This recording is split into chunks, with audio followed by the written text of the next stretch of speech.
একজন সুদর্শন এবং যোগ্য পুরুষ পাওয়ার চেয়ে জীবনে একজন যত্নবান এবং দায়িত্ববান পুরুষ পাওয়া অনেক ভাগ্যের ব্যাপার। একজন পুরুষের যোগ্যতা তার পারিবারিক বিশাল অর্থনৈতিক অবস্থানে সীমাবদ্ধ নয়।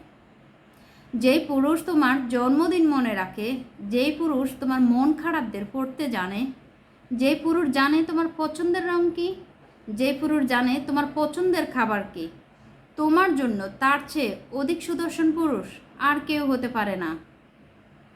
যেই পুরুষ তোমার ভুলের সময় তোমাকে দোষারোপ না করে তোমার পাশে থাকে, তোমাকে বুঝায়, তোমার কষ্টের সময় এবং ভীষণ মন খারাপের সময় যে তোমাকে ভরসা দেয়, তোমার পাশে থাকে, তোমাকে পাওয়ার ক্ষেত্রে সেই পুরুষ সবার থেকে ঊর্ধ্বে।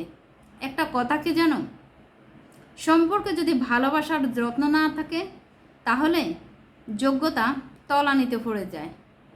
তাই সম্পর্ক করার ক্ষেত্রে কোন পুরুষ দেখতে বেশি স্মার্টনেস, কার যোগ্যতা কতটুকু, এইসব কিছু না দেখে কে তোমাকে বেশি ভালো রাখবে, কে তোমাকে ভালোবাসে, কার কাছে তোমার গুরুত্বটা বেশি, কে তোমাকে সম্মান দেয়, এই জিনিসগুলো দেখাটা সবচেয়ে বেশি ইম্পর্টেন্ট।